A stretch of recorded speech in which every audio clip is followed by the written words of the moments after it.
اعوذ باللہ من الشیطان الرجیم بسم اللہ الرحمن الرحیم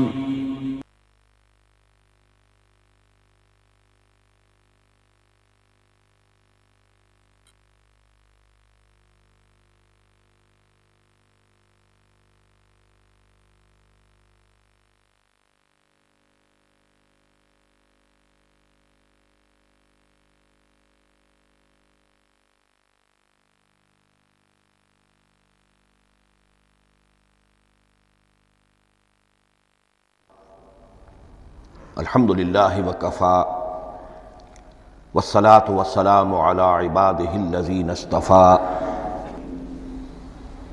خصوصاً علی افضلہم وخاتم النبیین محمد الامین وعلی آلہ وصحبہ اجمعین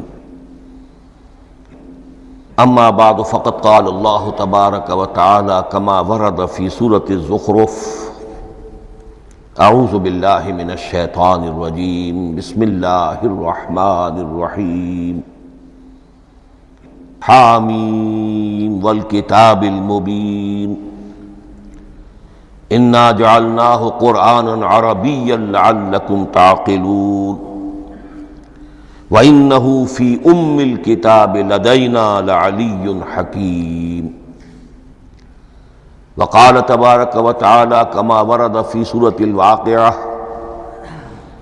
فلا اقسم بمواقع النجوم وانہ لقسم لو تعلمون عظیم انہ لقرآن کریم فی کتاب مکنون لا یمسہ الا المطہرون تنزیل من رب العالمین وقال عز وجل کما ورد فی آخر سورة الفجر بل هو قرآن مجید فی لوح محفوظ صدق اللہ العظیم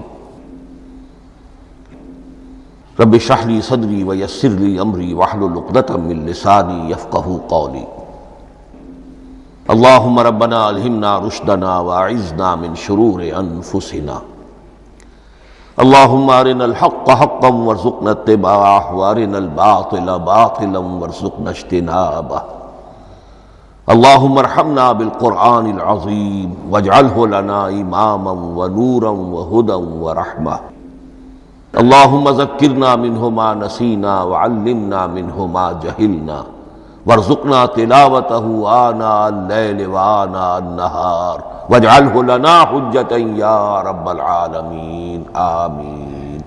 تعارف قرآن کے ضمن میں سب سے پہلی بات جو سمجھنے کی ہے وہ یہ کہ قرآن مجید کے بارے میں ہمارا اجمالی عقیدہ کیا ہے۔ یہ تین جملوں پر مشتمل ہو سکتا ہے۔ ہمارے نزدیک قرآن اللہ کا کلام ہے جو محمد الرسول اللہ صلی اللہ علیہ وسلم پر نازل ہوا، اور تیسرے یہ کہ یہ مکمل محفوظ شکل میں موجود ہے بنوعاً، اس میں نہ کوئی تحریف ہوئی ہے نہ کوئی تبدیلی ہوئی ہے۔ یہ کم سے کم تین اجزاء ہیں ہمارے عقیدے کے قرآن مجید کے بارے میں۔ لیکن اب اس کی کچھ علمی توضیحات۔ سب سے پہلے یہ کہ کلام ہونا، اس کا اللہ کا کلام ہونا، اس لیے کہ آپ کے علم میں ہے یہ تورات جو حضرت موسیٰ علیہ السلام کو دی گئی تھی وہ لکھی ہوئی شکل میں پتھر کی تختیوں پر لکھی ہوئی صورت میں دی گئی تھی، اور قرآن مجید کی تنزیل جو محمد رسول اللہ صلی اللہ علیہ وسلم پر ہوئی ہے وہ ایک مختلف صورت میں ہوئی ہے۔ اس کو قرآن مجید خود اللہ کا کلام قرار دیتا ہے۔ چنانچہ سورہ توبہ کی آیت ہے، آیت نمبر 6، وَإِنْ أَحَدٌ مِّنَ الْمُشْرِكِينَ اسْتَجَارَكَ فَأَجِرْهُ حَتَّى يَسْمَعَ كَلَامَ اللَّهِ ثُمَّ أَبْلِغْهُ مَأْمَنَهُ۔ جب ہجرت کے 9ویں سال آخری وارننگ دی گئی تھی مشرکین عرب کو کہ اب صرف تمہیں چند مہینے کی مہلت دی جا رہی ہے، اس دوران میں آخری فیصلہ کر لو اسلام قبول کرنا ہے یا نہیں۔ اس لیے کہ اس کے بعد مشرکین عرب کے لیے کوئی رعایت نہیں ہوگی، جو لوگ اسلام قبول نہیں کریں گے انہیں تہہ تیغ کر دیا جائے گا۔ فَإِذَا انْسَلَخَ الْأَشْهُرُ الْحُرُمُ فَاقْتُلُوا الْمُشْرِكِينَ حَيْثُ وَجَدتُّمُوهُمْ، جب یہ مہلت ختم ہو جائے تو ان مشرکین کا قتل عام کرو۔ اس کی وضاحت پھر جب سورہ توبہ ہم پڑھیں گے تو اس وقت ہوگی، اس وقت یقیناً ذہن میں کچھ اشکالات آئیں گے، لیکن اس وقت اس ضمن میں تفصیلی بحث کا موقع نہیں۔ اب اس میں ایک استثناء رکھا گیا کہ ایک مشرک ہے، وہ چاہتا ہے کہ اتنا بڑا چیلنج جو ہمیں دے دیا گیا تو ہمیں موقع دیا جائے کہ ہم آئیں، آپ کے پاس بیٹھیں، کچھ دن رہیں، اللہ کا کلام سنیں، آپ کیا بات منوانا چاہتے ہیں، اس کے لیے کیا دلائل ہیں، اس کو اچھی طرح سمجھیں، اس کا ہمیں موقع ہونا چاہیے۔ اس کے لیے یہ آیت نازل ہوئی کہ وَإِنْ أَحَدٌ مِّنَ الْمُشْرِكِينَ اسْتَجَارَكَ، اے نبی اگر ان مشرکین میں سے کوئی شخص آپ سے پناہ طلب کرے فَأَجِرْهُ، اسے پناہ دیجئے، حَتَّى يَسْمَعَ كَلَامَ اللَّهِ، یہاں تک کہ وہ اللہ کا کلام سن لے۔ ثُمَّ أَبْلِغْهُ مَأْمَنًا، پھر یہ بھی نہیں کہ اسی وقت اسے کہا جائے کہ تم مانتے ہو یا نہیں مانتے، نہیں، پھر اسے اس کے امن کے مقام پر پہنچا دو۔ یہ جو آیت ہے اس میں لفظ کلیئر آ گیا کہ قرآن مجید اللہ کا کلام ہے۔ لیکن اب اسی تل کے اوٹ میں پہاڑ والا مسئلہ ہے، ٹپ آف آئس برگ، اس کے نیچے وہ کتنا بڑا تودہ ہوتا ہے۔ کلام جو ہے اللہ تعالیٰ کی صفت ہے، اور یہ بڑا مسئلہ گہرا ہے، اور علم کلام کا ایک بڑا پیچیدہ مسئلہ ہے کہ ذات باری تعالیٰ اور اس کی صفات کے مابین کیا ربط و تعلق ہے۔ آیا صفات ذات کا جز ہیں، جزو لا ینفک ہیں، حصہ ہے، یا کچھ زائد بر ذات، جس کو علامہ اقبال نے ایک جگہ کہا ہے صفات ذات حق، حق سے جدا یا عین ذات۔ یہ ہمارے علم کلام کا ایک بڑا پیچیدہ مسئلہ ہے، لیکن یہ کہ اس میں متکلمین کا جو تقریباً اجماعی فیصلہ ہے وہ دو لفظوں میں آتا، لا عین ولا غیر۔ اللہ کی صفات نہ تو اس کی ذات کا عین ہے نہ اس کی ذات سے غیر ہے۔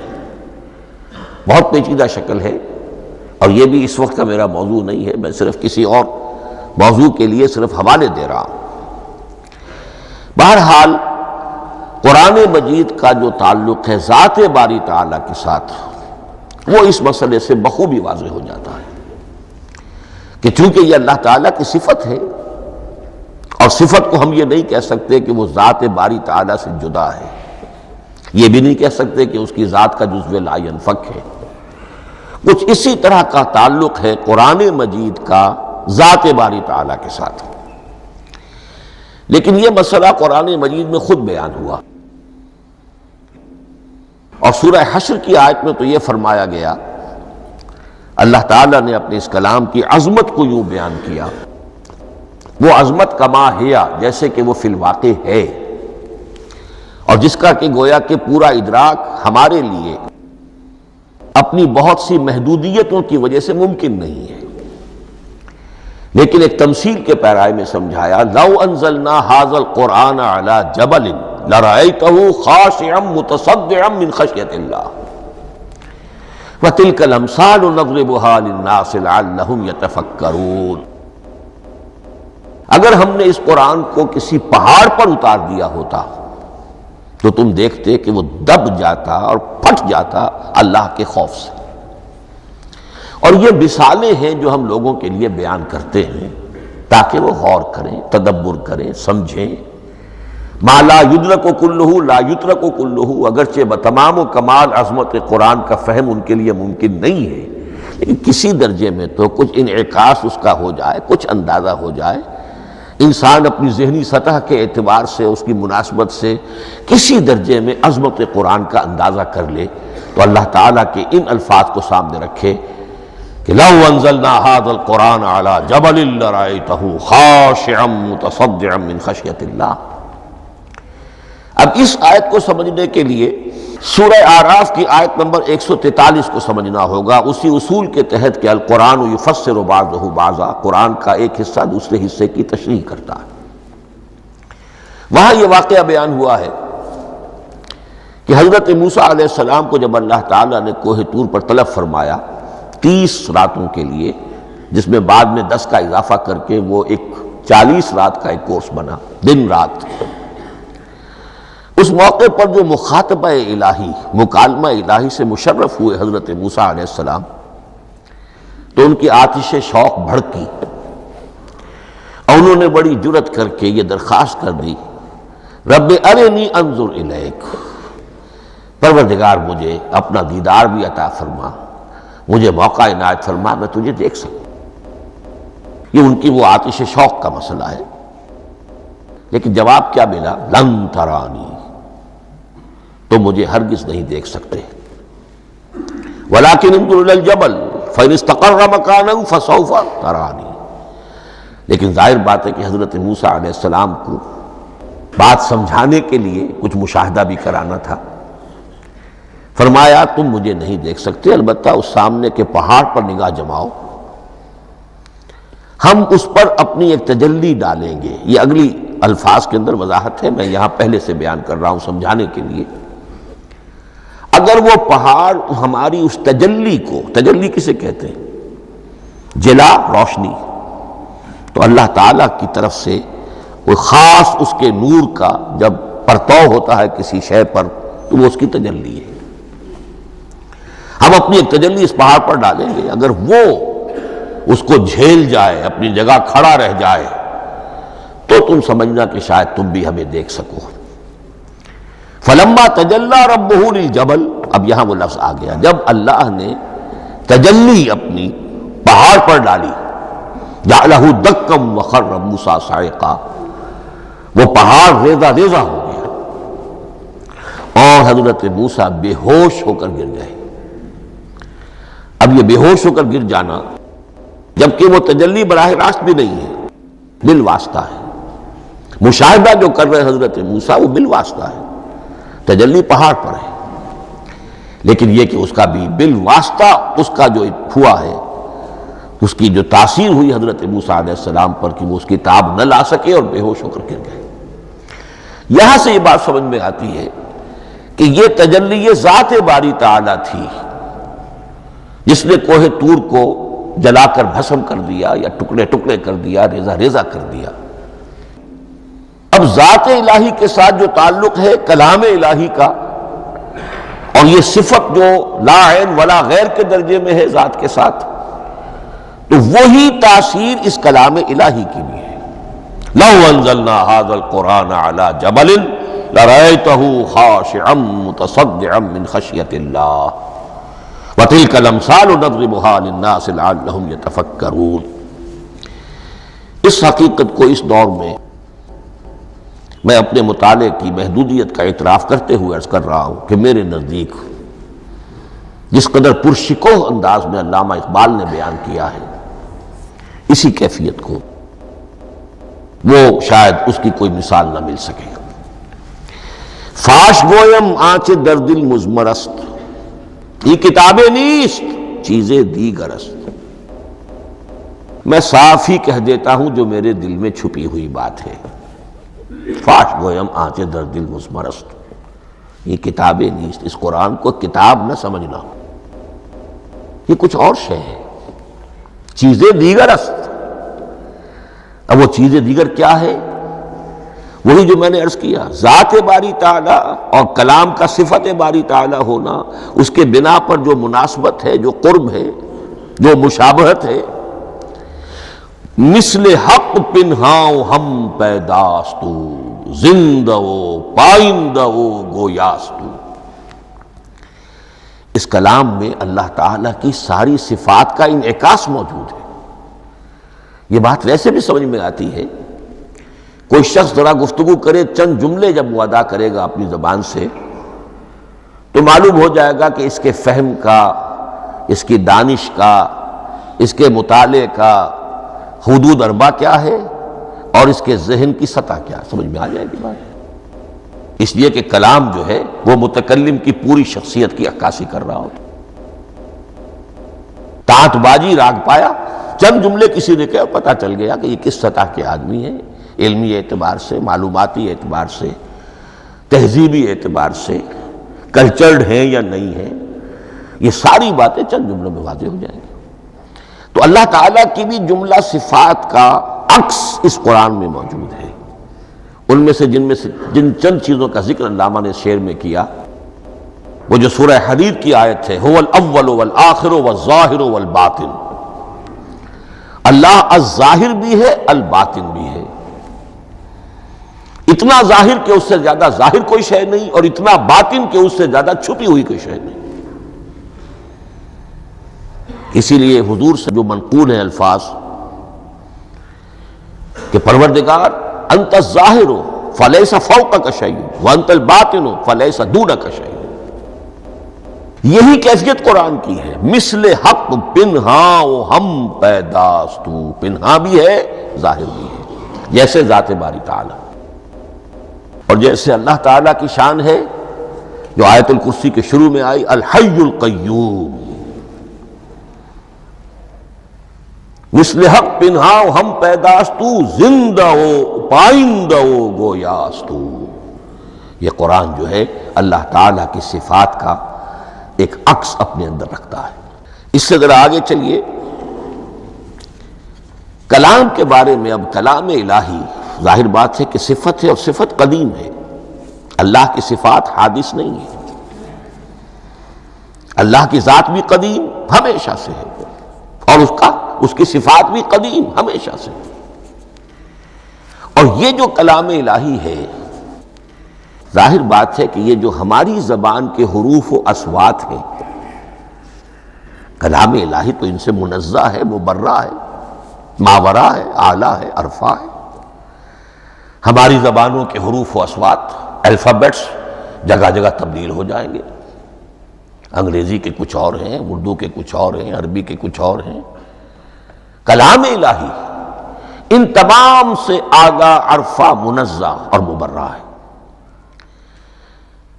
یہ کلام الہی جب بھی نازل ہوا ہے، ظاہر بات ہے حضرت موسیٰ پر اگر کتاب اتاری گئی وہ بھی علم الہی سے آئی، لیکن وہ عبرانی زبان میں آئی. حضرت عیسیٰ علیہ السلام پر انجیل اتاری گئی، ہم یقین سے نہیں کہہ سکتے، دو میں سے کسی ایک زبان میں اتاری گئی ہوگی، یا عبرانی ہوگی، اس لیے کہ شام کے جس علاقے میں، فلسطین کے جس علاقے میں ان کی پیدائش ہوئی اور جہاں وہ دعوت و تبلیغ کے لیے گھومتے رہے، اس کے عوام کی زبان تھی آرامی، اور خواص کی زبان تھی عبرانی، ہیبریو. تو یا تو وہ بھی تورات کی طرح عبرانی ہی میں نازل ہوئی تھی، یا آرامی میں ہوگی. لیکن اب کوئی نسخہ نہ ہیبریو کا، کوئی قدیم نسخہ دنیا میں موجود ہے، نہ آرامی کا. جو سب سے پرانا نسخہ ملتا ہے انجیل کا، وہ اس کا ترجمہ ہے، لیٹن زبان کا ترجمہ ہے یا گریک ترجمہ ہے، اصل کوئی نہیں. بہرحال جب وہ کلام الہی محمد الرسول اللہ پر نازل ہوا، اب اس نے حروف و اصوات کا وہ جامہ پہنا کہ جو عربی زبان کے ہیں. یہی وجہ دیکھیے، میں نے جو آیت سورہ حامیم، یہ جو سلسلہ سور ہے اس میں سے سورہ زخرف کی آیت جو میں نے آپ کو سنائی، حامیم والکتاب المبین انا جعلناہ قرآنا عربیا لعلکم تعقلون. ہم نے بنا دیا ہے اپنے اس کلام کو قرآن عربی، اس کو عربی حروف و اصوات کا جامہ ہم نے پہنا دیا ہے. انا جعلناہ قرآنا عربیا لعلکم تعقلون، کہ چونکہ مخاطب اول جو قوم تھی امیین، ان کی زبان عربی تھی، لعلکم تعقلون، تاکہ تم اس کو سمجھ سکو. اب اس سے آگے چلیے. اصل قرآن مجید کے 3 مقامات سے معلوم ہوتا ہے. اصل قرآن اللہ کے پاس ہے. یہ قرآن جو ہمارے پاس ہے مصحف عثمان رضی اللہ تعالی عنہ، یہ اس قرآن کی مصدقہ نقل ہے. اصل قرآن کہاں ہے؟ ایک جگہ فرمایا بل ہوا قرآن مجید فی لوح محفوظ، لوح محفوظ میں ہے، اصل قرآن وہاں ہے۔ اسی طریقے سے اسی سورہ زخرف کی اگلی آیت کیا ہے؟ ہم نے اسے عربی قرآن بنا کر اتارا، لیکن اصل قرآن کیا ہے؟ وَإِنَّهُ فِي أُمِّ الْكِتَابِ لَدَيْنَا لَعَلِيٌّ حَكِيمٌ، حقیقت میں تو یہ ام الکتاب میں ہے جو ہمارے پاس ہے، اور علی ہے، بہت بلند، حکیم، بڑی حکمت والا، یا محکم مضبوط۔ حکیم کے دونوں معنی ہیں۔ استحکام بھی اسی ہے کاف اور میم کے مادے سے بنا ہے، کسی شے کا پختہ ہو جانا، مضبوط ہو جانا، اور عقل کی پختگی وہ حکمت ہے، وہ دانائی ہے۔ اس اعتبار سے نوٹ کیجئے اصل قرآن کہاں ہے؟ لوح محفوظ میں۔ اصل قرآن کہاں ہے؟ ام الکتاب میں۔ اسی کو کہا گیا ہے ایک اور مقام پر فی صحف مکرمۃ مرفوعۃ مطہرۃ بایدی سفرۃ کرام بررہ۔ یہ قرآن، اصل قرآن تو بڑے صحیفوں میں، ان صحیفوں میں ہے، ان صفحات میں ہے، ان اوراق میں ہے، جس کی شان کیا ہے؟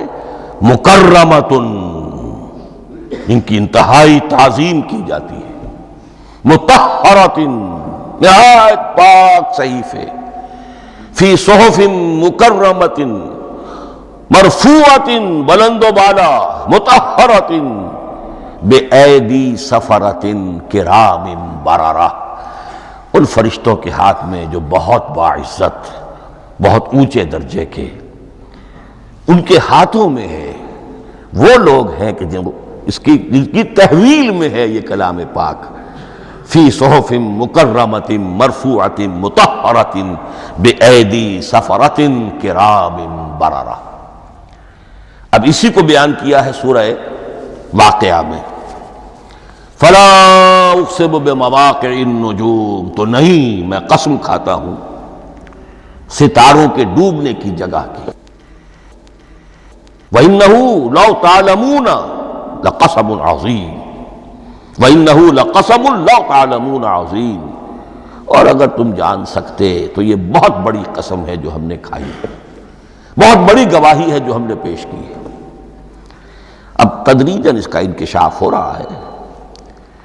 یہ آج جو تصور ہے بلیک ہولز کا، اس سے کچھ اندازہ ہوتا ہے یہ ستارے کہاں ڈوب جاتے ہیں، بڑے بڑے ستارے نسیم منسیہ ہو جاتے ہیں، ستارے نہیں، پوری گیلیکسیز اس میں گم ہو جاتے ہیں، وہ مقبرے ہیں بڑی بڑی گیلیکسیز کے۔ فلا اقسم بمواقع النجوم وانه لقسم لو تعلمون عظیم انه لقرآن کریم، یہ قرآن ہے بہت باعزت، فی کتاب مکنون، اور یہ اس کتاب میں جو چھپی ہوئی ہے۔ یہ لؤلؤ مکنون کا لفظ آتا ہے قرآن مجید میں، جیسے موتی ہوتے ہیں انہیں چھپا کر رکھا جاتا ہے ڈبیوں میں، مخملی ڈبیوں کے اندر موتیوں کو، اسی طریقے سے فی کتاب مکنون، لا یمسہ الا المطہرون، وہ صحیفے بھی بہت مطہرہ تھے اور ان کو چھو نہیں سکتے مگر وہی جو انتہائی پاک ہیں، ملائکہ مقربین، جن کے قریب سے بھی ہو کر معصیت یا گناہ کا کوئی تصور تک نہیں گزر سکتا، وہ ہیں جو اس کو چھوتے ہیں، ان کے ہاتھوں میں ہے، ان کی تحویل میں ہے۔ یہ ہے وہ چیزیں کہ جس سے اندازہ ہوا کہ اصل قرآن کہاں ہے۔ یہ جو ہمارے پاس ہے در حقیقت یہ نقل مطابق اصل ہے، مصدقہ نقل ہے۔ اب اس میں آپ سے عرض کر دوں کہ ایک بہت خوبصورت بات ہمیں جو ملتی ہے، تورات میں جو استثناء، جو صفر استثناء ہے، ڈیٹرانومی، اس کے 18ویں باب میں 18ویں اور 19ویں آیات جو ہیں اس میں ذکر موجود ہے، میں ان کے لیے انہی کے بھائیوں میں سے تیری مانند ایک نبی برپا کروں گا۔ اللہ تعالیٰ کلام فرما رہے ہیں یہاں حضرت موسیٰ علیہ السلام سے، آج بھی موجود ہے، اولڈ ٹیسٹمنٹ، ڈیوٹرانومی، یا کتاب استثناء سفر استثناء اس کا 18واں باب اس کی 18ویں اور 19ویں آیات، جب چاہیں جا کر دیکھ لیں۔ میں ان کے لیے ان کے بھائیوں ہی میں سے تیری مانند ایک رسول اٹھاؤں گا، میں ان کے لیے انہی کے بھائیوں میں سے تیری مانند ایک نبی برپا کروں گا اور اپنا کلام اس کے منہ میں ڈالوں گا، اور جو کچھ میں اس سے کہوں گا وہی وہ ان سے کہے گا۔ یہ ہے جو پیشین گوئی ہے محمد الرسول اللہ صلی اللہ علیہ وسلم کی۔ اور یہاں وہ فرق واضح کر دیا گیا، اے موسیٰ تم سے تو یا تو ہم نے کلام کیا ہے یا تمہیں جو کتاب دی ہے وہ لکھی ہوئی دی ہے، لیکن جو نبی تیری ہی مانند میں برپا کروں گا۔ اب اس میں بھی نوٹ کرنے کی بات ہے کہ حضرت موسیٰ کے مشابہ نبی اکرم صلی اللہ علیہ وسلم کے سوا کوئی نبی نہیں۔ صاحب کتاب وہ بھی تھے، صاحب کتاب محمد بھی ہیں، صاحب امت وہ بھی تھے، اور صاحب امت محمد رسول اللہ ہے تیری مانند۔ صاحب شریعت، حضرت عیسیٰ صاحب شریعت نہیں تھے، شریعت موسوی ہی کو نافذ کرنے کے لیے آئے تھے۔ ان کی حیثیت دین موسوی کے مجدد کی تھی، ویسے نبی تھے، اللہ کے فضل و کرم سے نبی تھے، اس میں کوئی شک نہیں، رسول تھے، لیکن یہ کہ ان کے کام کی نوعیت کیا تھی، اس لیے کہ کوئی نئی شریعت لے کر نہیں آئے۔ اب بھی انجیل میں الفاظ موجود ہیں، don't think I have come to destroy law, یہ موزائک لا جسے یہ کہتے ہیں، شریعت موسوی، وہ تم پر نافذ رہے گی، تم اس کی پابندی کرو گے، چونکہ صاحب شریعت رسول یا موسیٰ یا محمد صلی اللہ علیہ وسلم علیہ الصلوۃ والسلام۔ تو میں ان کے بھائیوں میں سے، اب بھائی کون ہوں گے؟ ظاہر بات ہے بنی اسرائیل، ان کے کزنز کون ہیں؟ بنی اسماعیل۔ بنی اسرائیلی تو جو بھی نبی ہے وہ انہی میں سے ہے، ان کے بھائیوں میں سے، تو بھائی تو ہوگا، ان کا کزن ہوگا، اب وہ کون ہے؟ بنی اسماعیل۔ تو ان کے بھائیوں میں سے گویا کہ غیر اسرائیلی جو ان کے قریب ترین قرابت دار ہوں گے وہ بنو اسماعیل ہیں۔ تیرے مانند صاحب شریعت نبی میں برپا کروں گا، لیکن اس پر جو میرا کلام اترے گا وہ کس شکل میں اترے گا؟ میں اپنا کلام اس کے منہ میں ڈالوں گا، اور پھر وہ جو کچھ کہے گا وہ وہی کہے گا جو میں نے کہا ہے۔ اب اس کے حوالے سے ایک بہت اہم بات سمجھ لیجئے، اور قرآن مجید کے 2 اہم مقامات کی وضاحت اس سے ہو جائے گی۔ یہ کلام اللہ، قرآن مجید میں اس کو قول جبرائیل بھی کہا گیا ہے۔ کلام اللہ حضرت جبرائیل کے ذریعے سے جب ادا ہوا ہے تو قول جبرائیل ہے، اور پھر جب وہ محمد الرسول اللہ کی زبانی ادا ہوا تو قول رسول ہے، قول محمد ہے صلی اللہ علیہ وسلم۔ یہ قول اللہ بھی ہے، قول جبرائیل بھی ہے، اور قول محمد بھی ہے بیک وقت۔ یہ بات دیکھیے سورۃ تکویر، اذا الشمس کورت، انہ لقول رسول کریم ذی قوت عند ذی العرش مکین مطاع ثم امین وما صاحبکم بمجنون۔ یہ یہاں پر حضرت جبرائیل کا ذکر ہو رہا ہے۔ وما ہوا بقول شیطان الرجیم، محمد تک اس قرآن کو لانے والا تو وہ بلند پائے کا فرشتہ ہے، یہ کوئی شیطان رجیم نہیں ہے۔ اس لیے کہ مکے والوں نے کہہ دیا تھا ہو سکتا ہے کوئی بدروح آئی ہو محمد پر، اور اس بدروح نے کوئی الٹی سیدھی بات سکھا دی ہو، نہیں۔ انہ لقول رسول کریم، یہاں رسول کریم کون ہے؟ حضرت جبرائیل۔ انہ لقول رسول کریم ذی قوت عند ذی العرش مکین، بڑی قوت والا اور جس کا بڑا اونچا مقام اور مرتبہ ہے عرش والے کے قریب۔ ذی قوت عند ذی العرش مکین مطاع ثم امین، وہ فرشتوں کے مطاع ہیں، فرشتے ان کی اطاعت کرتے ہیں، فرشتوں کے سردار ہیں، اور پھر ساتھ ہی پورے امین ہیں، جبرائیل امین، یہ ہم لفظ استعمال کرتے ہیں۔ اور اس کے بعد آگے جا کے فرمایا وما ہوا بقول شیطان الرجیم، یہ کسی شیطان رجیم کا قول نہیں ہے۔ اب یہاں اس سورہ تکویر میں قرآن کو قول جبرائیل قرار دیا گیا، لیکن سورۃ الحاقہ میں چلیے، اس کے آخر میں آتا ہے انہ لقول رسول کریم وما ہوا بقول شاعر قلیلا ما تؤمنون ولا بقول کاہن قلیلا ما تذکرون تنزیل من رب العالمین۔ یہاں اب رسول کریم سے مراد محمد الرسول اللہ صلی اللہ علیہ وسلم۔ یہ کسی شاعر کا قول نہیں ہے، کسی کاہن کا قول نہیں ہے، یعنی جس کے زبانی یہ قرآن لوگوں کے سامنے آ رہا ہے۔ جبرائیل کا قول ہو کر تو محمد پر نازل ہوا صلی اللہ علیہ وسلم، لیکن اب لوگوں کے سامنے وہ قول محمد بن کر آ رہا ہے۔ انہ لقول رسول کریم وما هو بقول شاعر قلیلا ما تؤمنون ولا بقول کاہن قلیلا ما تذکرون تنزیل من رب العالمین۔ تو قرآن مجید کلام اللہ ہے، پھر وہ قول جبرائیل بنا جب جبرائیل نے آ کر محمد کو سنایا، اور پھر وہ قول محمد بنا جب محمد کی زبان مبارک سے لوگوں نے اسے سنا، اہل عرب نے سنا، اور پھر وہ بات پھیلتی چلی گئی۔ اب آخری بحث اس موضوع پر جو ہے وہ یہ ہے، کلام الہی کی 3 صورتیں ہیں جو قرآن مجید میں سورہ شورى کی آیت نمبر 51 میں بیان ہوئی ہے۔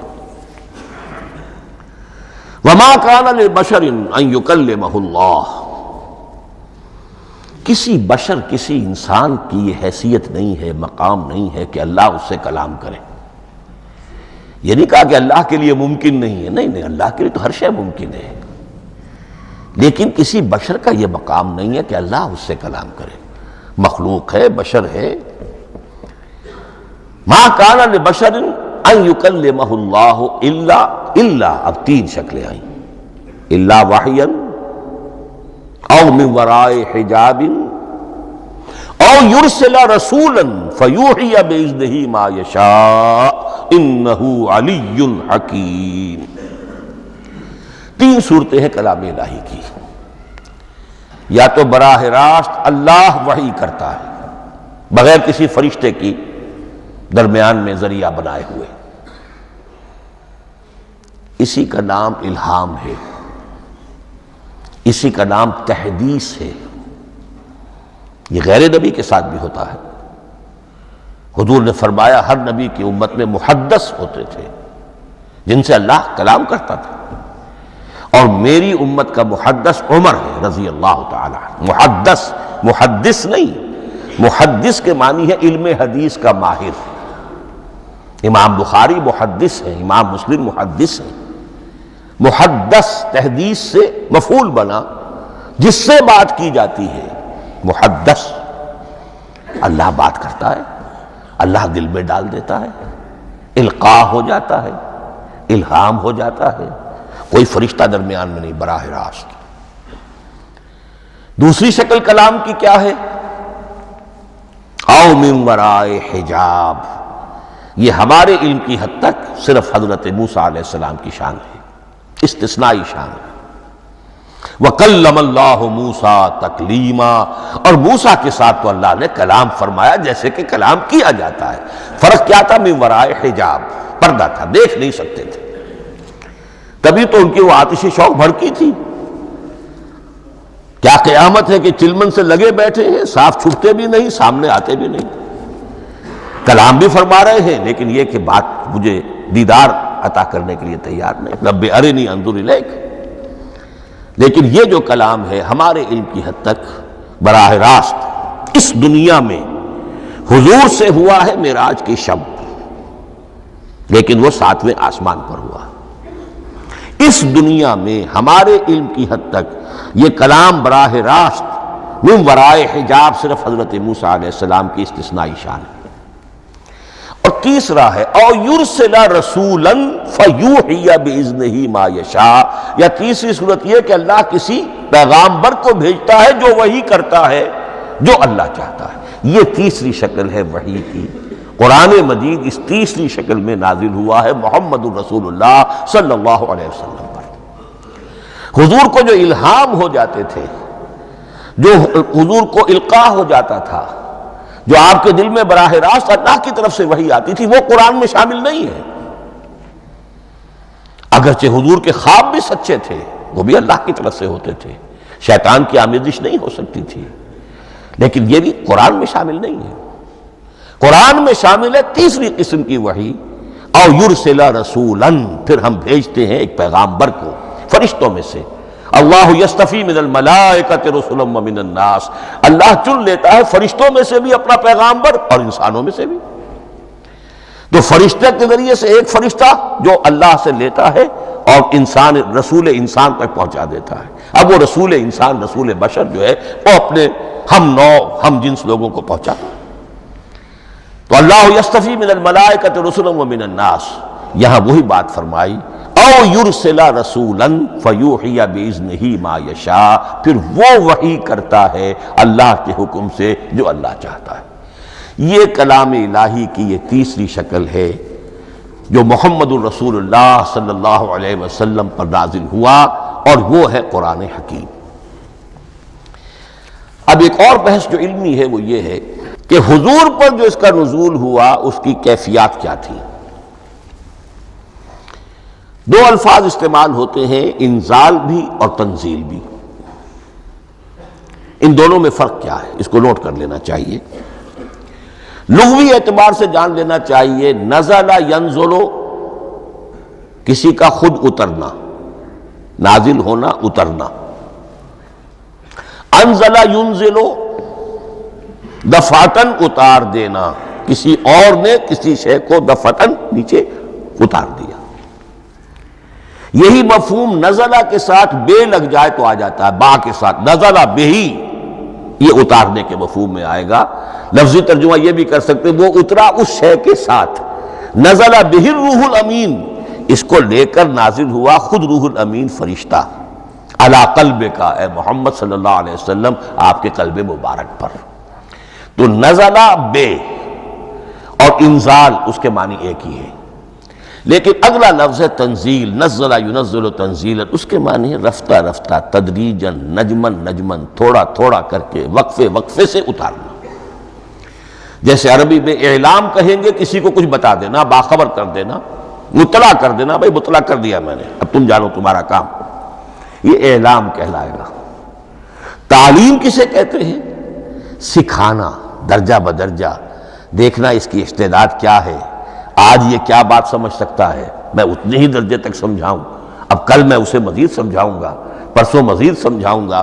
یہ درجہ بدرجہ کسی شے کو سمجھانا، یہ تعلیم ہے۔ تو انزل ینزل انزالا، یہ ہے اتار دینا دفعتن، اور نزل ینزل تنزیلا، یہ ہے تدریجاً اتارنا۔ اب قرآن مجید کے لیے یہ دونوں الفاظ مستعمل ہیں، لیلۃ القدر اور لیلۃ المبارکہ۔ اب یہ دو بھی نوٹ کر لیجئے، قرآن مجید میں چونکہ اہم مضامین کم سے کم دو جگہ پر ضرور آتے ہیں۔ انا انزلناہ فی لیلۃ القدر، یہاں انزلنا ہے، نزلنا نہیں ہے، انزلنا ہے، ہم نے اتارا اس کو لیلۃ القدر میں۔ اور باقی صورت تو آپ کو یاد ہوگی، وما ادراک ما لیلۃ القدر، لیلۃ القدر خیر من الف شہر، تنزل الملائکۃ والروح فیہا باذن ربہم من کل امر، سلام ہی حتی مطلع الفجر۔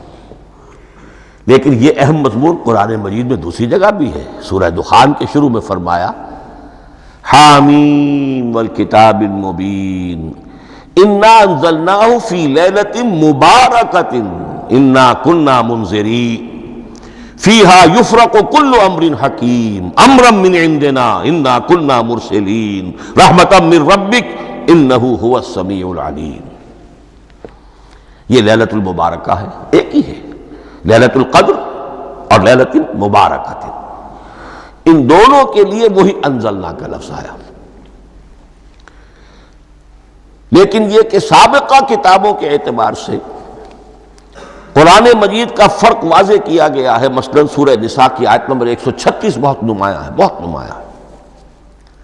وہاں فرمایا گیا یا ایھا الذین آمنوا آمنوا باللہ ورسولہ والکتاب الذی نزل علی رسولہ والکتاب الذی انزل من قبل۔ اے ایمان کے دعوے دارو، حقیقتاً ایمان لاؤ، ایسے ایمان لاؤ جیسے ایمان لانے کا حق ہے، اللہ پر بھی اور اس کے رسول پر بھی، اور اس کتاب پر بھی جو اللہ نے اپنے رسول پر نازل فرمائی، اور اس کتاب پر بھی جو اللہ نے پہلے نازل فرمائی۔ لیکن نازل کے لیے یہاں آیا حضور کے لیے والکتاب الذی نزل علی رسولہ، تنزیل کی شکل میں، اور تورات کے لیے والکتاب الذی انزل من قبل، وہ تو دفعۃ واحداً لکھی ہوئی تختیوں کی شکل میں حضرت موسیٰ علیہ السلام کو دے دی گئی تھی۔ تو یا ایھا الذین آمنوا آمنوا باللہ ورسولہ والکتاب الذی نزل علی رسولہ والکتاب الذی انزل من قبل۔ یہ جو تنزیل ہوئی ہے حضور پر، یعنی لیلۃ القدر میں جو رمضان مبارک میں ہے، پورا قرآن لوح محفوظ سے، کتاب مکنون سے، ام الکتاب سے نقل کر کے اتار دیا گیا سمائے دنیا تک۔ پہلا آسمان جسے ہم کہتے ہیں سمائے دنیا، وہ آسمان جو قریب ترین ہے دنیا کے، وہاں سے اب یہ درجہ بدرجہ تھوڑا تھوڑا چند آیتیں، چند سورتیں، پھر آیتیں، پھر سورتیں، یہ نازل ہوا محمد الرسول اللہ صلی اللہ علیہ وسلم پر۔ گویا کہ پہلا مرحلہ انزال کا ہے، پورا قرآن لوح محفوظ یا کتاب مکنون یا ام الکتاب سے نقل کر کے اتار دیا گیا سمائے دنیا تک۔ یہ ہے انزل ینزل انزالا، انا انزلناہ فی لیلۃ القدر انا انزلناہ فی لیلۃ مبارکہ۔ لیکن محمد الرسول اللہ پر یہ نازل ہوا اب تھوڑا تھوڑا، نجمن نجمن، درجہ بدرجہ، تدریجاً۔ یہ ہے تنزیل۔ اس تنزیل کی حکمت قرآن مجید میں بیان ہوئی ہے، اور اس اعتبار سے کہ اہل عرب نے، اہل مکہ نے اعتراض کیا تھا کہ یہ پورا قرآن کیوں نہیں محمد ایک ہی مرتبہ پیش کر دیتے صلی اللہ علیہ وسلم۔ اس میں جو چیز مضمر تھی وہ یہ تھی کہ چونکہ یہ حقیقت میں اللہ کا کلام نہیں ہے، یہ محمد کا اپنا کلام ہے، تو کوئی شاعر دنیا میں ایسا نہیں ہے جو ایک دم اپنا پورا دیوان دے دے۔ وہ تو ساری عمر میں تھوڑا تھوڑا، آج غزل کہی، کل قصیدہ کہا، پرسوں کچھ اور کہا، پھر وہ جمع ہوتا ہے تو وہ دیوان بنتا ہے۔ اسی طریقے سے تو یہ کر رہے ہیں۔ اگر یہ اللہ کا کلام ہوتا تو بیک وقت آ جاتا۔ یہ تو ذرا محنت کرتے ہیں، کچھ اس کے اندر اس کو اپنی محنت سے کوشش کر کے کچھ موضوع کرتے ہیں، کلمات، الفاظ، اور اس طریقے سے رفتہ رفتہ لے کر آ رہے ہیں۔ اس لیے ان کا اعتراض نقل ہوا یہ، وقال الذین کفروا لولا نزل علیہ القرآن جملۃ واحدۃ، انہوں نے کیوں نہیں اترا یہ قرآن پورا کا پورا ایک ہی بار؟ یہ اعتراض تھا۔ اس اعتراض کے جو جوابات دیے گئے ہیں وہ نوٹ کیجئے کہ لوگوں کے حق میں یہ مفید ہے، یہ پورے قرآن کا تحمل ایک وقت میں کر نہیں سکتے۔ یہ پورا قرآن تو ایک ہی مرتبہ اگر پہاڑ پر بھی اتار دیا جاتا تو وہ پھٹ جاتا، دب جاتا۔ وَقُرْآنًا فَرَقْنَاهُ لِتَقْرَأَهُ عَلَى النَّاسِ عَلَى مُكْثٍ وَنَزَّلْنَاهُ تَنزِيلًا، سورہ بنی اسرائیل آیت 106۔ یہ وہ قرآن ہے جس نے ہم نے جس کو ٹکڑے ٹکڑے کر کے، فرق نہ ہو، فرق توڑ دینا، تھوڑا تھوڑا کر کے ہم نے کر دیا، لِتَقْرَأَهُ عَلَى النَّاسِ عَلَى مُكْثٍ، تاکہ آپ اسے پڑھ کر سنائے لوگوں کو وقفے وقفے سے، تاکہ وہ سہار سکیں، سنبھال سکیں، برداشت کر سکیں۔ وَنَزَّلْنَاهُ تَنزِيلًا، اسی وجہ سے ہم نے اسے نازل کیا ہے بطرز تنزیل، بطرز انزال نہیں، بطرز تنزیل۔ وَقُرْآنًا فَرَقْنَاهُ لِتَقْرَأَهُ عَلَى النَّاسِ عَلَى مُكْثٍ وَنَزَّلْنَاهُ تَنزِيلًا۔ ایک حکمت تو ہو گئی عوام کے لیے، ایک حکمت خود رسول کے لیے صلی اللہ علیہ وسلم۔ كَذَلِكَ لِنُثَبِّتَ بِهِ فُؤَادَكَ وَرَتَّلْنَاهُ تَرْتِيلًا۔ اب ذرا نوٹ کیجئے، قلب محمدی کے لیے بھی اس پورے کلام کا ایک دم سہار آسان کام نہیں تھا۔ یہ اس لیے، یہ اسی سورہ الفرقان کی جو آیت کا میں نے ایک حصہ آپ کو سنا دیا تھا، اسی کے اندر اس کا جواب آیا ہے، اسی آیت میں، آیت نمبر 32 ہے یہ سورہ فرقان کی۔ وقال الذین کفروا لولا نزل علیہ القرآن جملۃ واحدۃ، یہ اعتراض ہے۔ جواب کیا ہے؟ کذالک لنثبت بہ فؤادک، ہم نے یہ اس لیے کیا ہے نبی کہ اس کے ذریعے سے آپ کے دل کو ٹھہراؤ اور جماؤ عطا کرے۔ یہ ایک دم اس کا اتر جانا، انا سنلقی علیک قولا ثقیلا، بڑا بھاری بوجھ ہے، ناقابل برداشت ہے، تاکہ رفتہ رفتہ آپ کا دل، اس کے اندر تقویت بڑھتی چلی جائے، اس کے اندر اور اس کا تحمل جو ہے اس کی صلاحیت بڑھتی چلی جائے۔ کذالک لنثبت بہ فؤادک ورتلناہ ترتیلا، اسی لیے ہم نے تھوڑا تھوڑا کر کے نازل کیا ہے۔ وَلَا يَأْتُونَكَ بِمَثَلٍ إِلَّا جِئْنَاكَ بِالْحَقِّ وَأَحْسَنَ تَفْسِيرًا۔ ساتھ ہی فرمایا کہ یہ لوگ جو بھی اعتراض کریں گے ہم اس کا جواب بھی اور بہترین تعویل بھی آپ کو دے دیں گے۔ اب اگلی بحث یہ ہے یہ قرآن کب اور کہاں نازل ہوا۔ یہ عام معلوماتی شے ہے، اس میں کوئی پیچیدگی نہیں ہے، لیکن اس کی اہمیت ہے بہت ضروری ہے، وہ میں انشاءاللہ اگلی بحث میں جبکہ قرآن کے سمجھنے کے جو اصول ہیں ان کو بیان کروں گا تو وضاحت سے بات آئے گی۔ یہ کہ یہ عام معلوماتی ایک ہمارے ذہن میں خاکہ رہنا چاہیے، زمان و مکان کا کیا رشتہ ہے قرآن کے ساتھ۔ قرآن نازل کب ہوا؟ ہمارا چونکہ عام طور پر جو معمول ہے، ہم تو جو کرسچین ایرا ہے اس کے حوالے سے ہمارے ذہن کے اندر سارا حساب کتاب ہے، تو سن 610 عیسوی سے لے کر 632 عیسوی تک شمسی حساب سے 22 سالوں میں قرآن نازل ہوا ہے۔ 571 حضور کی ولادت کا سال ہے، 571 عیسوی۔ 610 میں آپ 39 سال کے ہوئے، لیکن قمری حساب سے 40 کے ہو چکے۔ 610 میں قرآن کی تنزیل شروع ہوئی اور 632 میں آپ کا انتقال ہوا۔ 22 برس زمانی اعتبار سے نقشہ ذہن میں رکھیے، اور اسے ہم اگر دوسرے حساب سے کہیں گے تو عام الفیل، وہ جو ابرہہ آیا تھا بیت اللہ کو ڈھانے کے لیے، وہ سال عربوں میں بہت مشہور ہو گیا تھا، اور وہی سال حضور کی ولادت کا ہے، تو عام الفیل ہی میں حضور کی ولادت ہوئی، لہذا 40 عام الفیل میں قرآن مجید کا نزول شروع ہوا، اور 11 ہجری تک یہ 23 برس بنتے ہیں قمری حساب سے۔ ایک رائے یہ بھی ہے کہ قرآن کا نزول 20 برس میں ہوا ہے، اور اس میں وضاحت یہ ہے کہ پہلے 3 سال اللہ تعالی نے ایک فرشتے کو حضرت اسرافیل علیہ السلام کو مامور کیا تھا حضور کی تعلیم پر۔ دنیاوی اعتبار سے حضور نے کوئی تعلیم حاصل نہیں کی، آپ امی تھے، آپ نے دنیاوی اعتبار سے کسی کے سامنے زانو تلمس طے نہیں کیا، کہیں کوئی تعلیم حاصل نہیں کی، کہیں کوئی تحصیل علم نہیں کی، لیکن اللہ تعالیٰ نے علمہ شدید القوا، اللہ تعالیٰ نے جو کچھ انہیں سکھایا ہے، جو علم انہیں عطا کیا ہے، تو ایک روایت یہ ہے کہ 3 برس تک، اور اس کے بعد پھر قرآن نازل ہونا شروع ہوا تو 20 برس تک قرآن نازل ہوا۔ لیکن وہ لوگ بھی مانتے ہیں کہ سورہ علق کی آیتیں نازل ہو چکی تھی، پھر 3 برس کا وقفہ ہے۔ سورہ علق کی آیتیں کیا ہے؟ جو پہلی وحی ہے، اقرأ بسم ربک الذی خلق خلق الانسان من علق اقرأ وربک الاکرم الذی علم بالقلم علم الانسان ما لم یعلم۔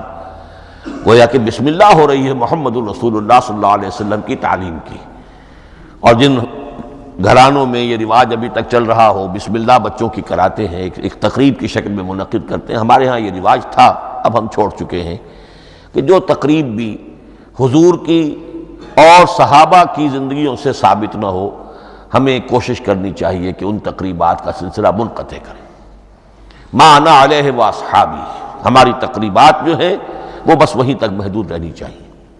بہرحال وہ جو ایک چلتی ہے روایت، 4 سال 4 مہینے 4 دن کا بچہ یا بچی ہے تو بسم اللہ یہی آیتیں پڑھی جاتی ہیں، پڑھ تو نہیں سکتا، انگلی رکھ کر پڑھانے والا کوئی عالم دین بیٹھ جاتا ہے سامنے، وہ نہا دھو کر بچہ یا بچی بیٹھی ہوئی ہے، اور اس کو اقرأ بسم ربک الذی خلق خلق الانسان من علق اقرأ وربک الاکرم الذی علم بالقلم علم الانسان ما لم یعلم۔